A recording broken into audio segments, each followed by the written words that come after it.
Fudger moves on in, and he scores! Gonna learn today.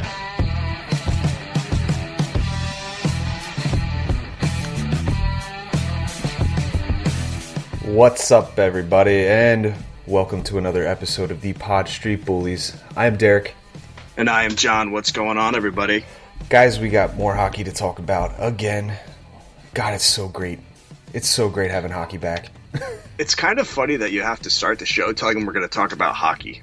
Right? Like, as if you guys don't already know. It's like calling the Chinese food place and being like, hi, I'd like to order Chinese food. I always thought that was a given, you know? You're definitely that guy, aren't you? I am. Like, hi, I'd like to order Chinese. Like, oh, really? Well, you've come to the right place.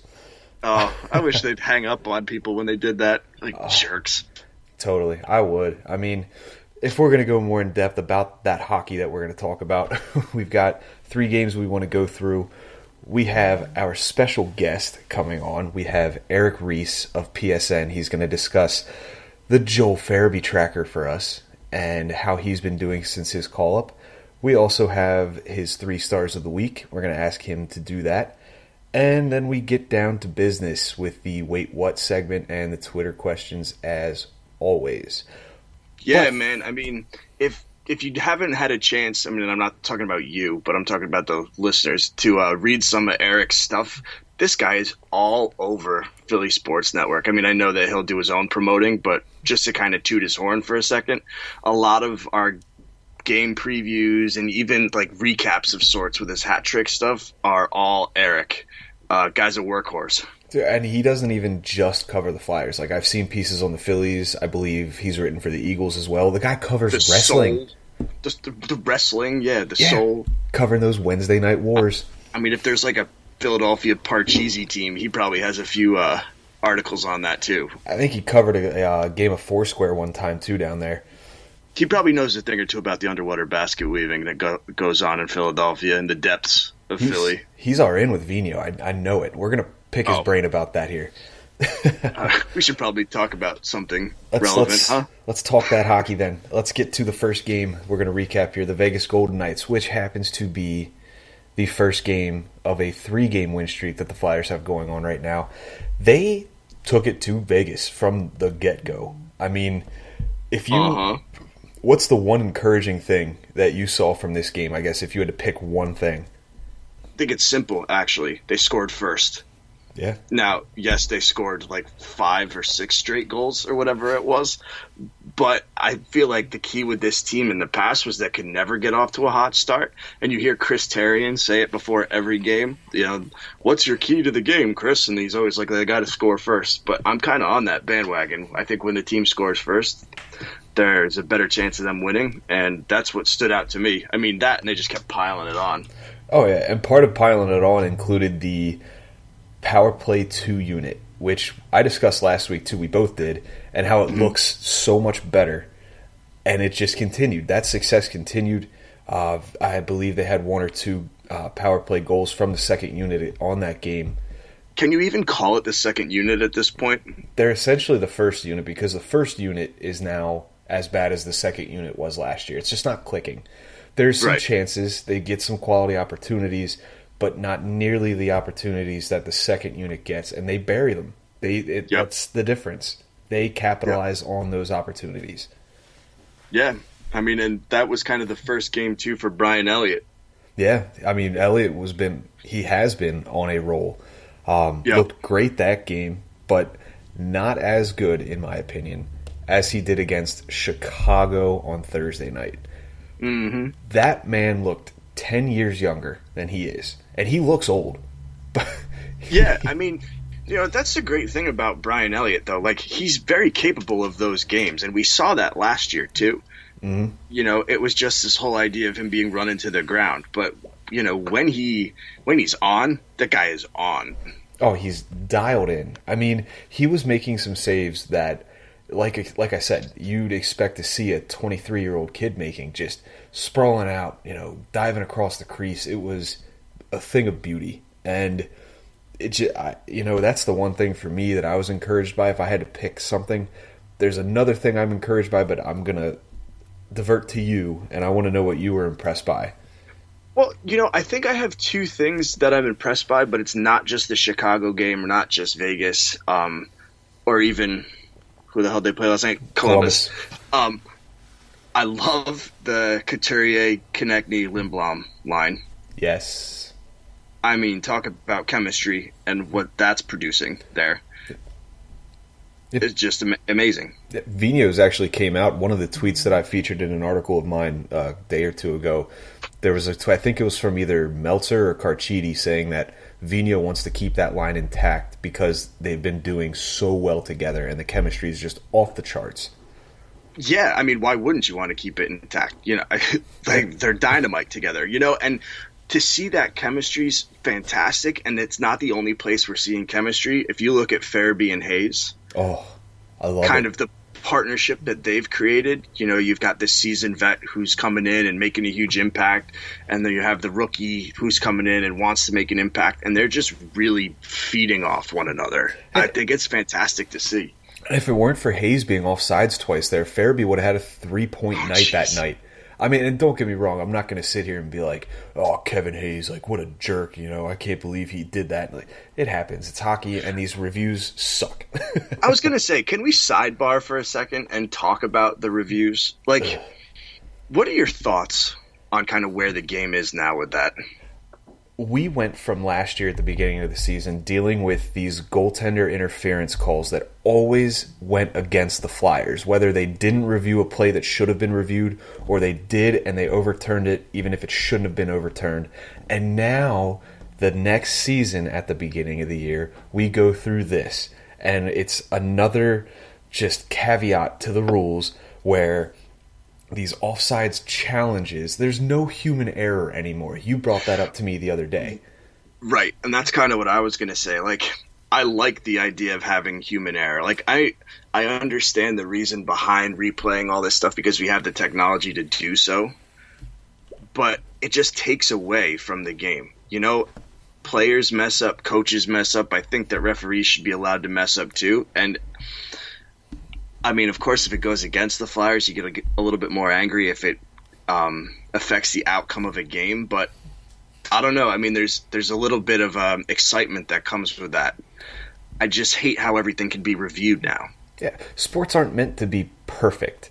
Right. Whether we're talking hockey, baseball, basketball, football, it's not meant to be perfect. And what they're doing is trying their best to close that gap and make it as perfect as possible, which in the process, I feel like it's just not doing the game itself any justice. I think it's killed the game of baseball.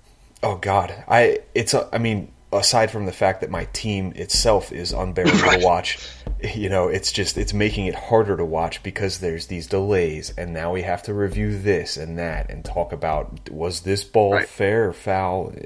Just roll. I think if you want to review things where it's like whether a shot went in or not, that's fine. Whether there was a goal, I mean, I think that's completely fine. Same thing with football. If you want to review whether or not something was a touchdown, that's great. When we start talking about penalties or the offside stuff, it just gets to be too much. And like, where's it going to end? Yeah, there's no end. I mean, these games are going to be 6 hours long by the end of it all.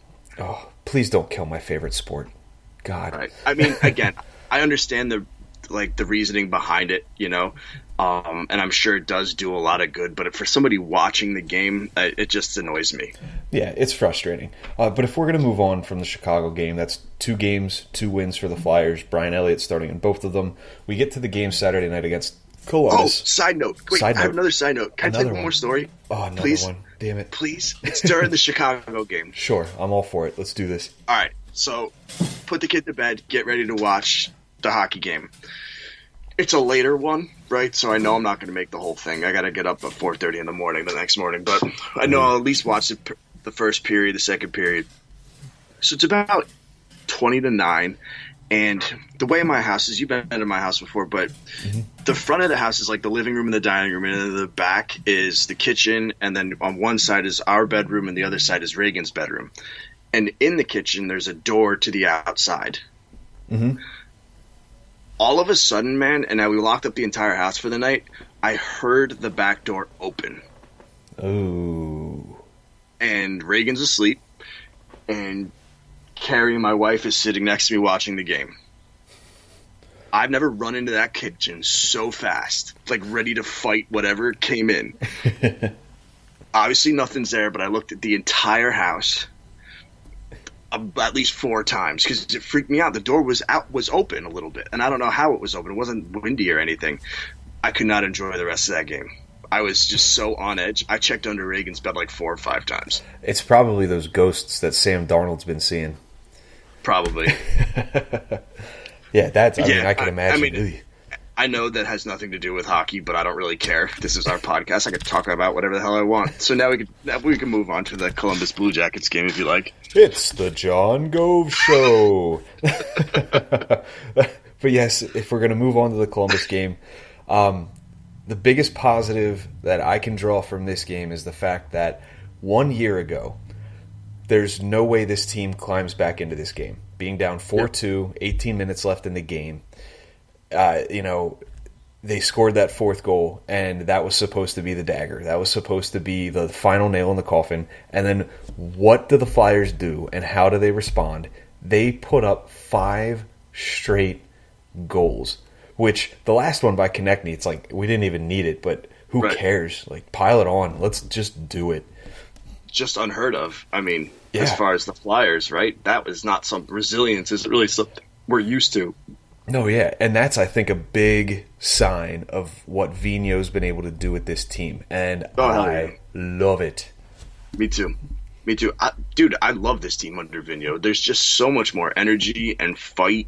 And even the people who aren't doing what they're supposed to, you could just see it in their eyes. They're trying their best. They're getting frustrated.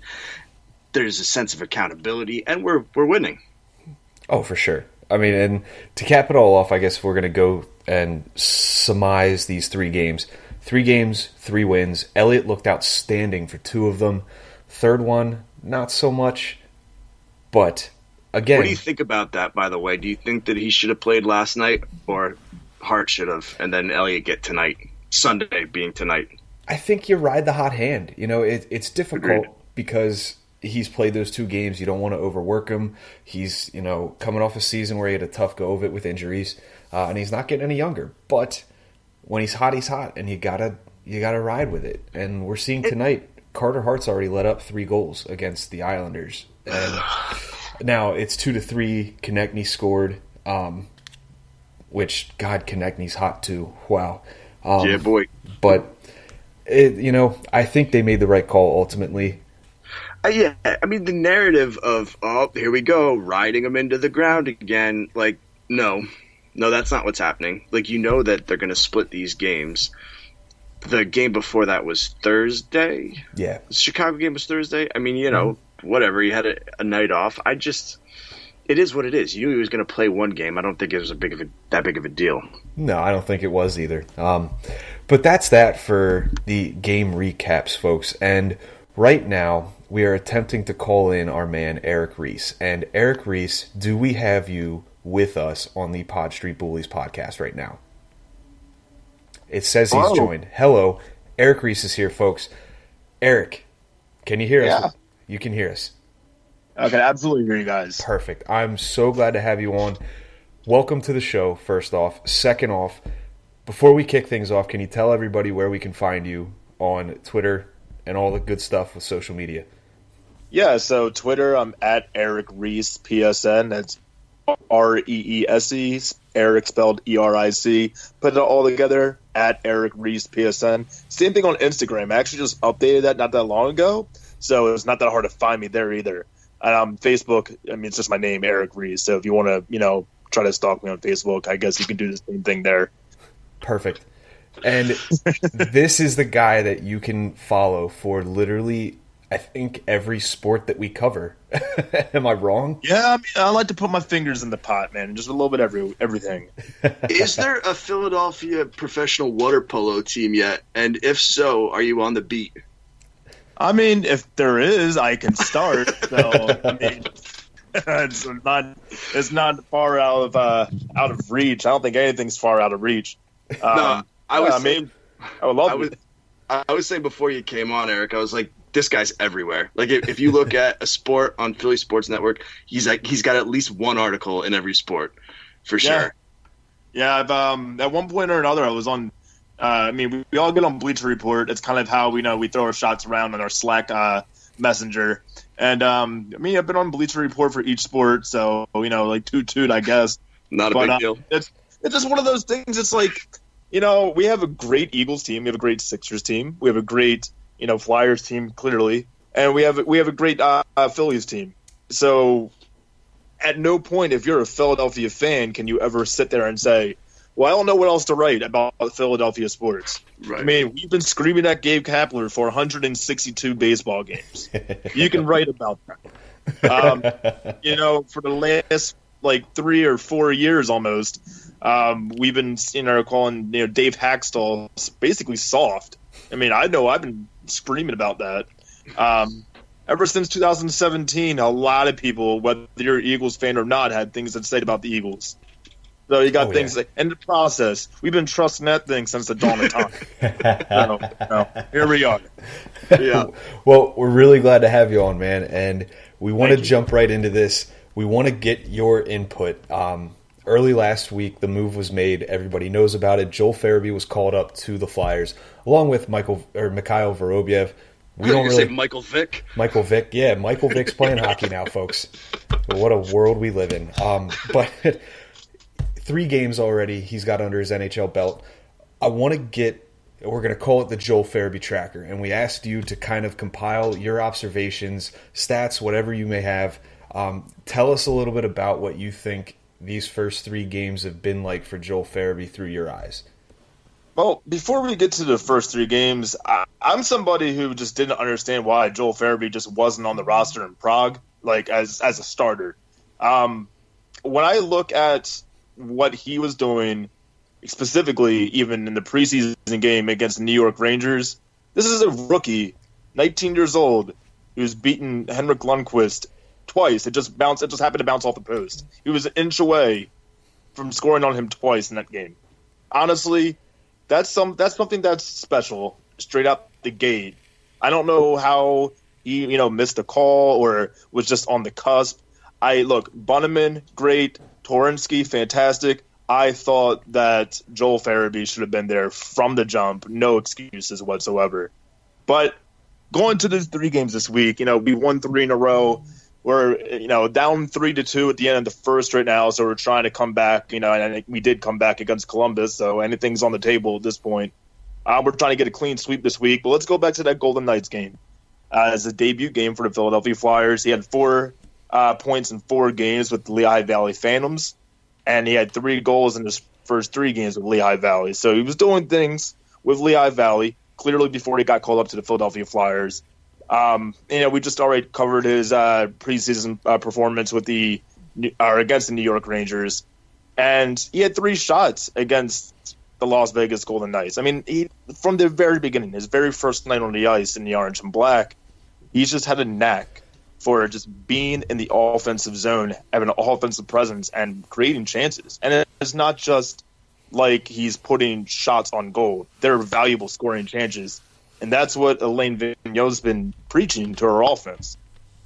And, going towards that second game, Chicago Blackhawks, I mean, the guy should have had 3 points. Let's just throw it out there. It's called, it is what it is. We touched on that real quick before you hopped on here. Yep. Yeah, Kev, you messed up, man. I mean, you did. It could have been, should have been, what was that? 4-1, should have been 6-1. But it should have. And yeah, 4 shots on goal that game. He walked away with this assist. Even in that photo, he's holding up that puck that says first career NHL point. You can kind of tell there's a little bit of a look on his face where he's like, I should have had 3 pucks in my hand right now. Well, didn't he say something too? I definitely had that.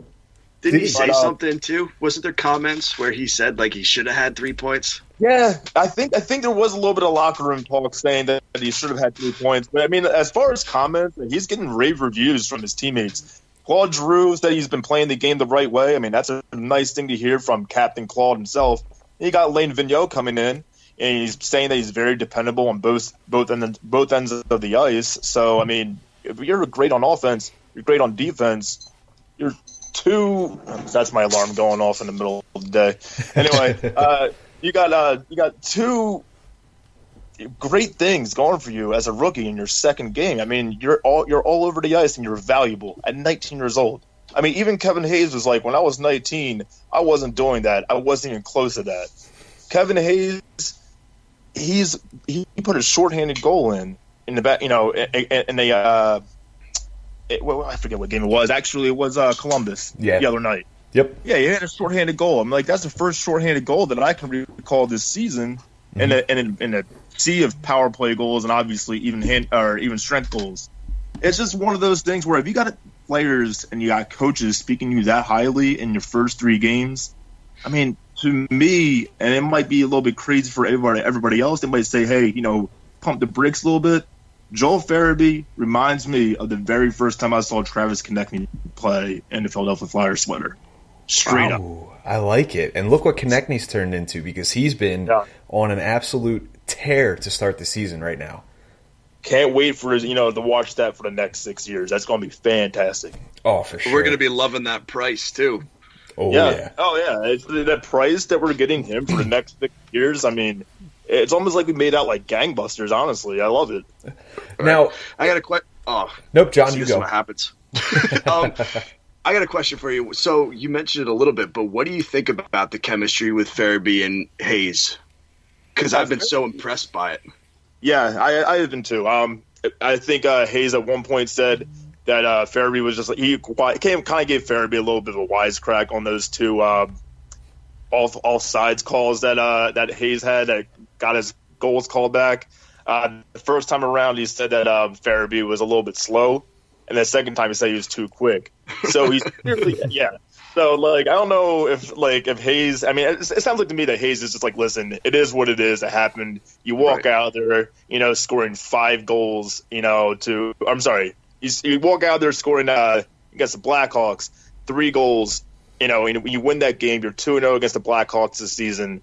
You go into the Columbus Blue Jackets game. The team just erupts for 5 goals. I mean, it's clear that they both have such a kind of a synergy on their line because Farabee's everywhere on that ice. He's generating great scoring chances. And while he's generating his own scoring chances, it's actually a breath of fresh air to see him kind of play selfish at 19 years old. And it sounds like, and people would say, oh, well, he's playing selfish. Is that a bad thing? No, it's not, because he knows when to not get cute with the puck and try to put that puck on the net. I've seen a lot of our veteran players try to make that extra pass when all they needed to do was just put that wrister right into the top sheet.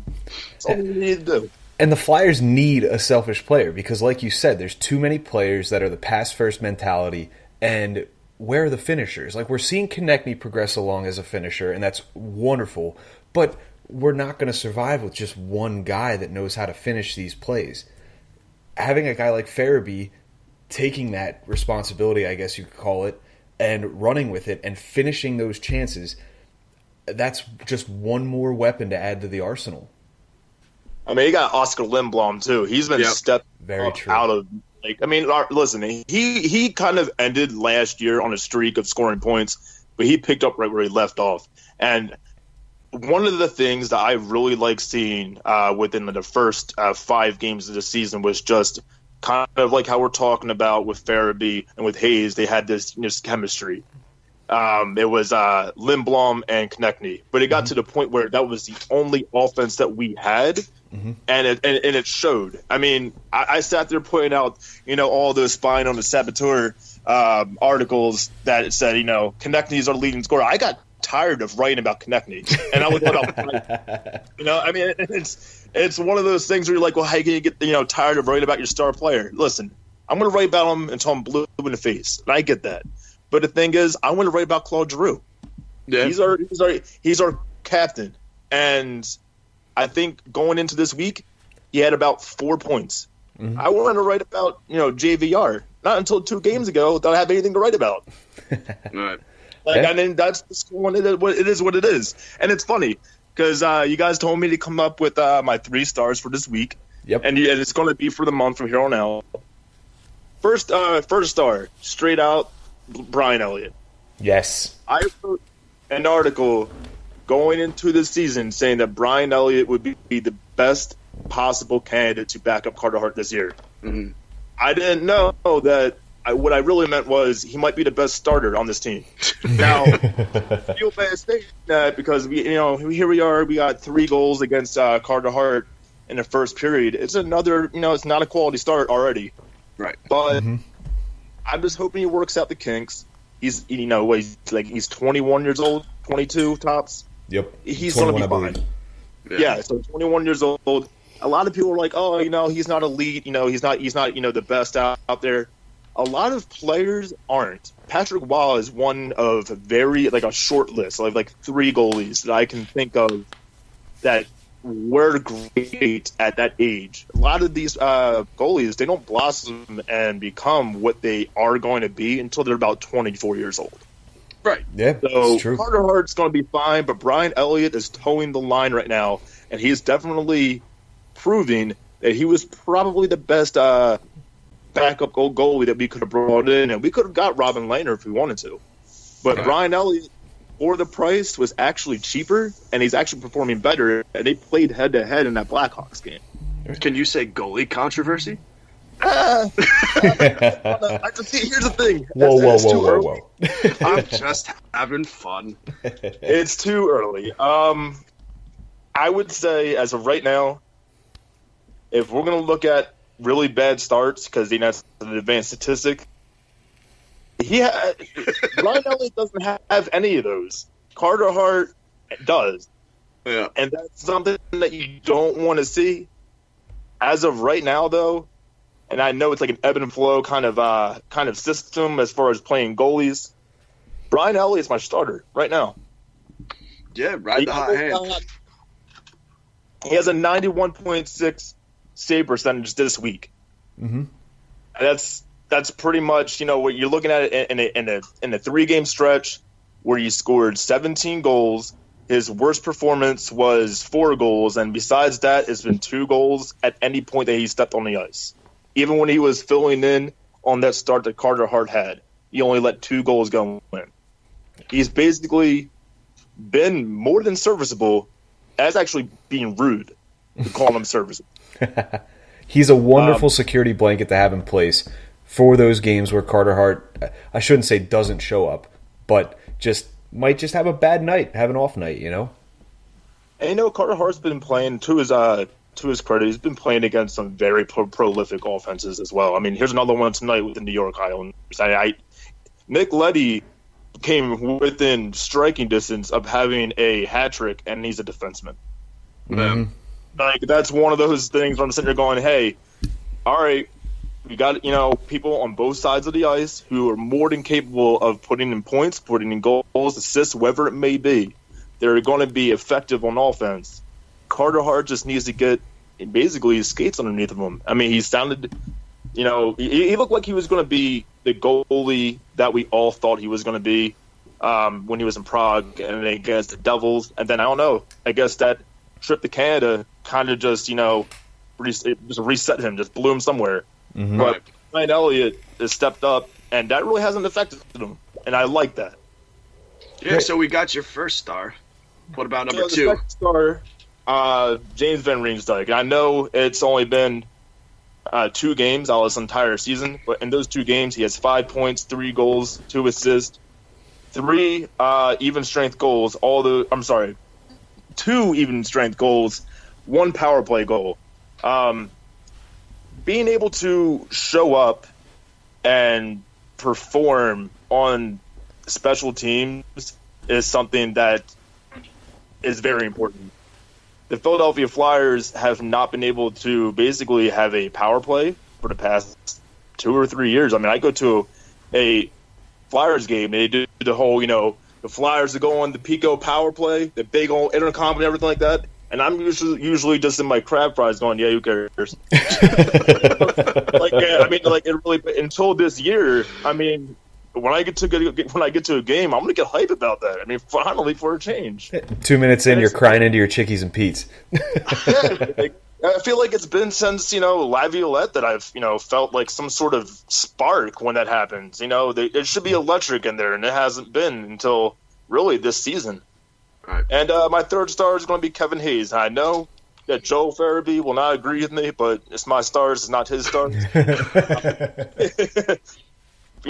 5 points, 3 goals, 2 assists, 2 even strength, 1 shorthanded, and that shorthanded goal pretty much shows just how dangerous Kevin Hayes is on offense and what a pickup he was for the Philadelphia Flyers just in total this season.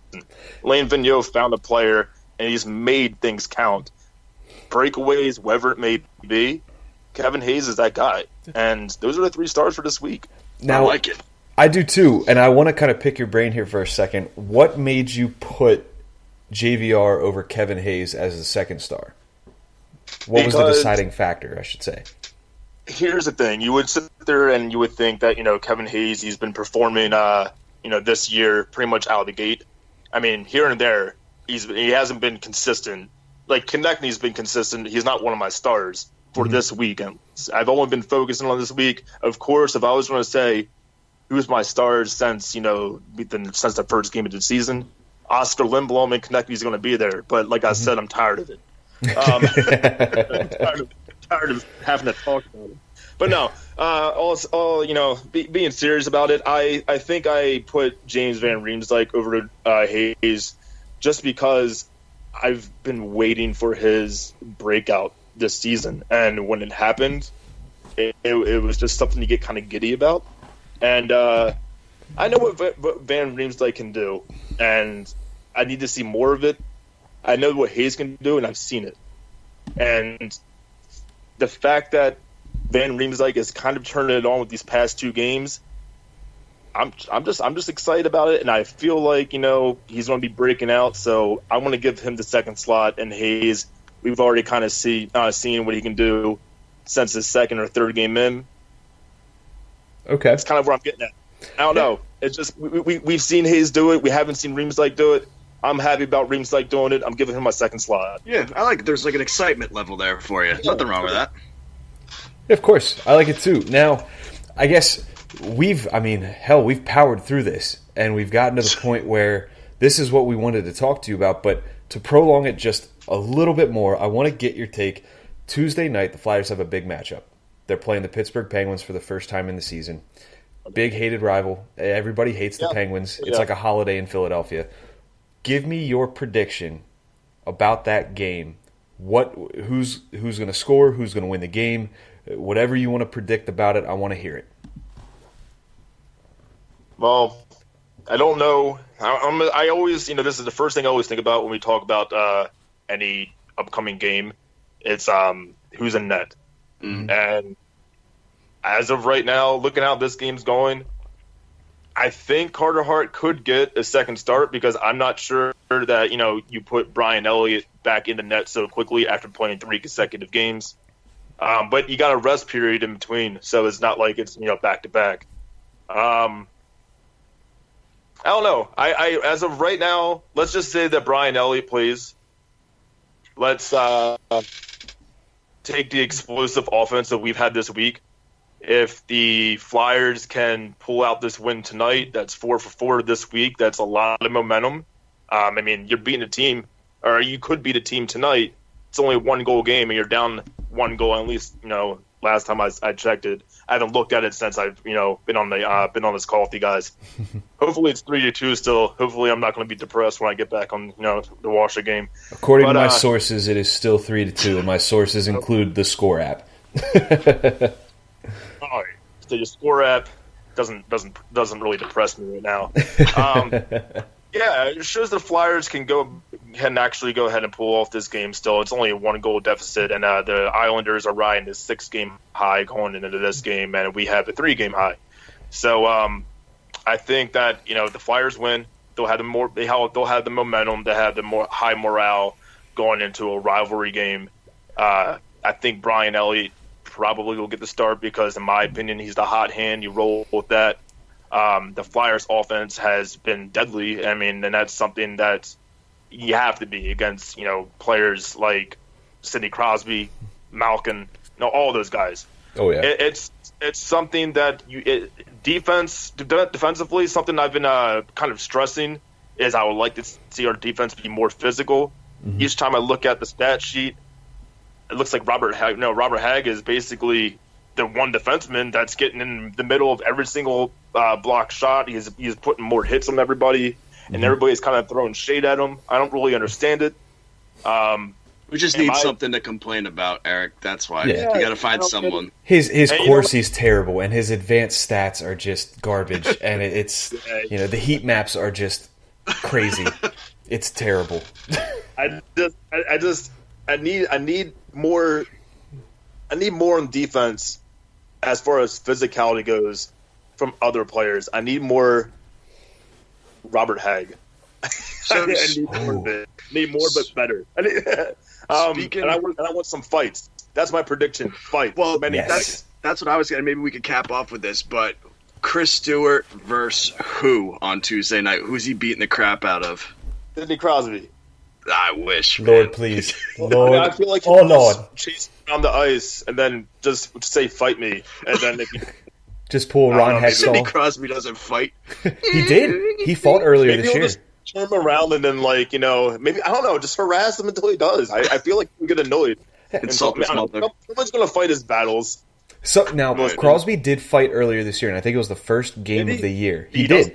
He dropped the mitts, and I wasn't impressed. Second off, I would love to see Chris Stewart pull Ron Hextall and just chase someone around the ice and throw a stick at him, mitts. I don't even care. Just goad him into it. Yeah, exactly. Yeah. That's what I want to see. I mean, the late Ray Emery, that was one of my favorite things. I remember watching a Flyers and a Capitals game, and Braden Holtby was just hanging out. He didn't. And everybody's like, "Oh man, they're fighting, we're fighting," and I was ready to go there. I want that. I want the what was it? The years ago, it was the Flyers and the Ottawa Senators. It's like 7 years. Wow. Can we Can we have the benches clear and it's just like a Royal Rumble? That'd be great. I'm ready for it. Let's do it. But my prediction for that game, I'm gonna go. And I hate to say it because it's the Penguins, man. But then again, I think the Flyers actually had their number. It's weird. It's like, I put the Penguins up there like in the NFL, you would put the Patriots up there. Uh-huh. But it's also kind of strange because if you look at recent history in the NFL, the Eagles had the Patriots number. Even Chip Kelly's Eagles had the Patriots number. So I'm gonna go 4-3 Flyers. All right, that's my prediction right there. 4-3 Flyers. Konechny is the game winner. Nice. I like it. Perfect. And I think it's going to go into overtime, actually. So I'll put some late game theatrics in it. Okay. Some drama. Perfect. Well, Eric, that is all we've got for you, my friend. I am really happy we got to have you on this week. Again, can you please let everybody know, in case they missed it, which I don't know why the heck they would have missed it, let them know where they can find you, what you do, et cetera, et cetera. Yeah, so I'm a writer, Philly Sports Network for the Philadelphia Flyers team. That's one of the things I do. Philadelphia Soul, when they come around, I'm actually trying to get in Liam's ear about the Philadelphia Wings and Delaware Blue Coats, so we'll see how all that goes. Just basically find me writing things for Philly Sports Network. And you go on Instagram, go on Twitter, Eric Reese, PSN, and like I said, you can go on Facebook and see this mug. And Eric Reese on Facebook, and I'll share stories there too. I don't really use my Facebook for anything else besides that, so it's kind of like a more clean Twitter, I guess, and words than Instagram. So if you like that kind of thing, Facebook's cool too. Perfect. All right, man. Well, thank you again for coming on. We really appreciate you giving us some time here. And actually, it's 5-2. 5-2. What did they do? What happened? Who's in net? Did they play? I don't know. I mean, bye, Eric. But yeah, it's 5-2. Well, everything's fine. Don't worry. Everything's fine. All right. Talk to you later, man. We'll check up on you later. Oh, what terrible news to leave Eric with. Oh, come on. I had to. I know. I get it. But if we're going to progress here, we're going to get to our favorite segment our Wait What segment, where both of us take something that was said, typed, written somewhere, and it literally is just in the title. We look at it and say, wait, what? This week, I'm going to roast myself. And there you go. John, would you like to go first, or would you like me? Oh, you gotta go first. Now, just you're gonna roast yourself. Well, okay. So we all know that the Halloween season is upon us. Everybody's getting dressed up. You know, us adults are dressing up like things that we would have never dreamt of dressing ourselves up as. And you know, I'll admit I had some fun with this today. My wife is big into this. Her family does a lot of Halloween costumes, and we were going to a party today with her family, and everybody does a costume. Her mom, I'll admit, just dressed up like Flo from Progressive and did it to a T. It was perfect. Oh yeah, you showed me that picture. It was great. I mean, she looked amazing. Like, it was spot on. Hey now. And by amazing, I meant spot on as in the accuracy of the outfit. But, so we made this idea. We came up with this idea. My wife, it was very easy to be able to put this ensemble together. My wife was going to be Winnie the Pooh, and I was going to be Christopher Robin. Now, I'm going to preface this. I told my wife it was going to be cold today, so I wanted to wear jeans. As most of you probably know, Christopher Robin doesn't wear jeans. He wears blue shorts that appear to be jorts. I don't have jorts. He wears high white socks and black, it appears to be dress shoes. I get out of the shower, getting ready, put my clothes on. I put jeans on because, you know, I told her I'm wearing jeans. It's going to be chilly. It wasn't chilly, but I put jeans on anyway because I didn't want to wear the high socks and these shorts. So I walk past her probably a total of 5 times before we leave the house. We step out of our back door, and she takes one look at me and goes, "Why are you not wearing the shorts that you should be wearing?" And I'm thinking to myself, woman, you just watched me walk around the house for the past 20 minutes in these jeans, and now you want to say something?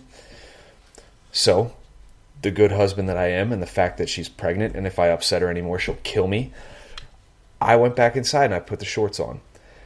Folks, I did tweet out a picture of me in this costume, knee brace and all, because unbeknownst to most of you, I need surgery on my knee because I'm an idiot. Yeah. Then I gotta fix that. John, would you like to describe how I looked? Oh, yeah. 100% I would like to describe. You looked like a mix between someone that, if I was at a park with my daughter and you showed up wearing that, we'd have to leave immediately, and I would probably tell all the other kids that they have to go too. But you also look like someone who, like, something really bad happened in your childhood and it, like, took you down the really wrong path. It was terrifying looking. I'm trying my best to hold it together right now at these comparisons. Like, you just show up to preschools with, like, lollipops, but you don't have a kid there. Like, that's what you look like. It was awful. Like, Christopher Robin had a really, really rough preteen years to be looking like you. Oh. There was no glow up. Oh, boy. I mean, you know, your wife pulled off the Winnie the Pooh thing. Cute. But you did not make a good Christopher Robin. No, I didn't. And there were other ideas I wanted to pitch. But at the same rate, again, being the good husband that I am, I wanted to make her happy. And I believe I did. I hope I did. We'll find out later tonight if I'm sleeping on the couch or not. All right. But anyways, John, hit us with your Wait What. Yeah, so I got a Stevie Heat Map segment for us. Yeah, boy. My Wait What. Hold on a second. Boy. Hold on. DJ air horn sound from YouTube. So the tweet really isn't, I mean, it just says Flyers in front of the Jackets net was NSFW. Do you know what that means? Because I don't know what that means. Not safe for women. Not safe for women. Okay. Yeah, that probably makes sense. I mean, I guess that this picture actually works then. So it's a picture of what looks like a hockey rink with the Flyers logo on it. And then it looked like it looks like flubber, that green thing, like flubbergasmed all over the Wells Fargo Center. There's just these splatters of green stuff on the ice, we'll call it, with like little bits of red and yellow. And I want to know what it means. It says offensive zone unblocked shots heat map 5v5. You mean someone threw out an advanced stat and provided no context to it? That blows my mind. They provided a graphic and gave me no context. I just want to know what the snot rockets on the ice mean. I'm so glad you explained this to the listeners the same way you explained it to me in a text earlier today. Well, I figured that I had to, and you're like, that's your way what, right? I want to give him the benefit of the doubt that he's trying to prove a point here. Everybody that uses advanced stats tries to prove a point, and they pigeonhole it. But maybe it is actually something that I'm supposed to be grasping that's useful, but I just can't move past the slime rockets all over the ice. I don't know what happened. Did they melt Flubber? Like, what went on? Flubber did die at the end of that movie, I'm pretty sure. Not died. I don't remember. Yeah, maybe it's his... Unflubbered. Yeah, well, he just resurfaced, and it's apparently on the Flyers ice at the Wells Fargo Center now. Right, well, they should clean it up. It doesn't look safe. That Zamboni probably hit it between the periods. Yeah, I mean, that's all I have to say about that, but if you're going to throw out these weird-looking heat map things, like, do a little bit more explanation so I don't think you're just a complete moron who likes to play with the Paint app. I'm laughing way too hard at this. That's all I got to say about that. Now you're sounding like Forrest Gump. That's what I was for Halloween last year. There you go. But that's all I've got to say about that. What is with you addressing like people that shouldn't be anywhere near schools? I guess you could say that I just have a knack for that type of thing. I don't know what else to say about it. All right. Well, with that being said, we roll on to our final segment, the Twitter questions of the week. We have a handful of questions here from some of our listeners. Our first two questions come from none other than Papa John. Not the pizza guy, but Papa John on Twitter. He asks, of the Flyers' unrestricted free agents this summer, Braun, Elliott, Pitlick, and Stewart, who do you think they're going to attempt to re-sign from that group?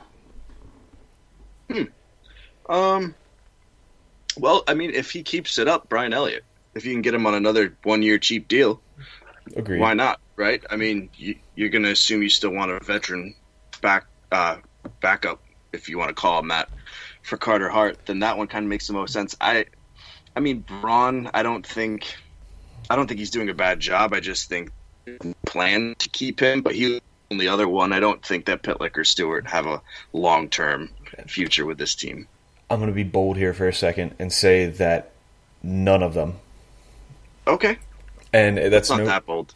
I mean, yeah, you're right, but it could have been more bold if you said like Stewart. And I'm in agreement with you. I think that if anybody gets re-signed, it's Elliott, because if he can continue his play that he's been showing us the past couple games, he'll earn himself another contract, and I firmly believe in that. Braun, I view Braun as a stopgap so that if Sam Morin works out, Morin slots into his position. For sure. Pitlick, Stewart, both kind of replacement level guys. Guys that you're not going to miss if they're not on the team, and you can replace them like that.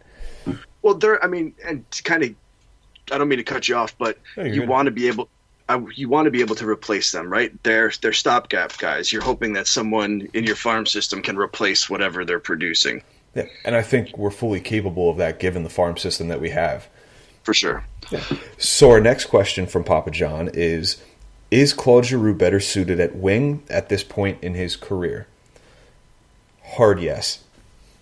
Oh, yeah, for sure. I mean, I know sometimes depth-wise you need him at center, especially with the Nolan Patrick injury. That happens, but I prefer him at the wing.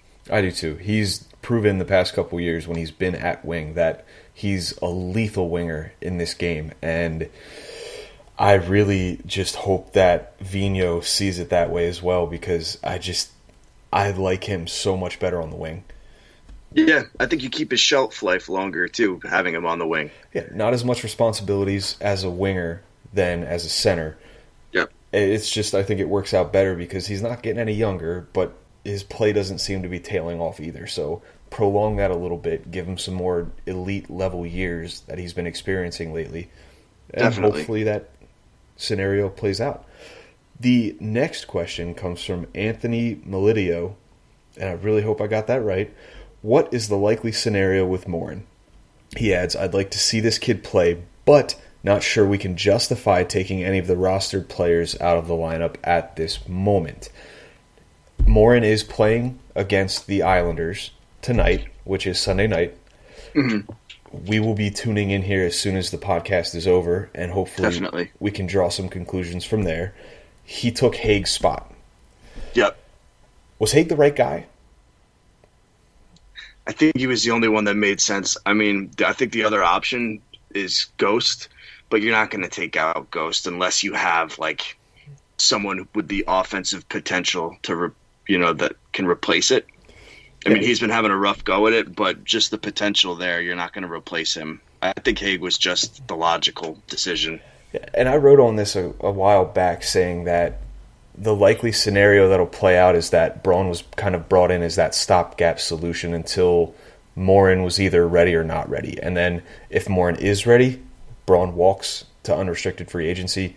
And if Morin wasn't ready, then they decide to either bring Braun back or find another suitable second pairing, maybe third pairing defenseman, if you will. But you can also say the same thing about Haig because, I mean, he's done after this year too, right? I mean, that's still a thing. This is his last year under contract, yes. Yeah, I mean, if you put him up in the press box, who cares? Yeah, I mean, we're not, as much as people want to crap on him and say that he's this terrible defenseman, he really isn't. I mean, the things that we're he not provides. Haig haters. Yeah, but I'm also not going to sit here and tell you that he's this phenomenal defenseman either. Right. Yeah. Then we get to Benjamin Maluski, and Ben says, joke question, but the Flyers Twitterdom is full of idiots saying this, so I would love to know who is saying this because we're going to have some words, maybe some fisticuffs. Is Hart hot garbage? Have we been fooled and need another goalie of the future? If people believe this and think that Hart is, quote, hot garbage, I want to have a word. And by word, I mean I want to meet you in person so I can punch you in the mouth. Well, this is probably the same person that breaks up with every girl after 2 dates because he's just not satisfied because he hasn't found the one yet. That's cute. That's a cute like comparison. That? I just, you know what? I mean, as sports fans, we panic. That's kind of what we do. I mean, especially if you look at like Philadelphia sports Twitter. Especially like look at the Eagles recently. Ooh. If you have a rough game or whatever, we're just ready to call it quits. But I think that that's more just people being angry at the immediate. Like the kid's 21 years old. He's going to have a lot of ups and downs these next few years. But he also has more confidence than some vets. He'll figure it out. He's still our goalie of the future, but the key is the future. He's going to need to work some things out, and he's going to have some bumps in the road. Yeah, and I mean, it could also be the added pressure of having such a deep pool of prospects, not just overall, but at the goaltending position. Because when you look at it, Ustamenko, Sandstrom, they just turned pro. We're still waiting on Sam Urson, who's still playing in the SHL for one more year. There's some pressure, but Carter Hart has, in fact, been dubbed our goalie of the future. Whether he likes it or not, whether we like it or not, I like it. Yeah, I think he remains that. Well, and he's not only been called our goalie of the future, he's been called our savior. That's a lot of pressure for a 21-year-old kid, and I think we forget how young he is. I commonly like to refer to him as our net-minding messiah. There you go. And he still will be. Yeah, he, like you said, bumps in the road. It's going to happen. It's his sophomore year in the NHL. First full year, there's going to be some growing pains. We're just going to have to ride it out. Right. Now we get to our last question from Hunter Sipe, and Hunter asks, do you think that Brian Elliott will get more starts than Carter Hart over the next 3 to 5 games? Also, or we'll get to the second part of the question here in a bit. All right. Brian Elliott, is he going to get more starts than Carter Hart over these next 3 to 5 games? What do you think? I think yes, but not by a lot. I think that you have to work. It's a complicated situation because you want to ride the hot hand, but you also have to understand that you have a young goaltender that you can't make him feel like you've given up on him. So you need to still put him in plenty of games so he doesn't get that feeling. So I think if we're talking 5 games, maybe Elliott gets 3 and Carter Hart gets 2. But I do think you do have to give the majority of them to the hot hand, but also understand you can't kill the kid's confidence. Yeah, I really couldn't have said it any better myself. And that, folks, has ended our Twitter questions. You said there was a part 2. There was a part 2. I apologize, and I even got out of the app here. Part 2 of the question also. Are Hart's struggles due to the pressure of being great?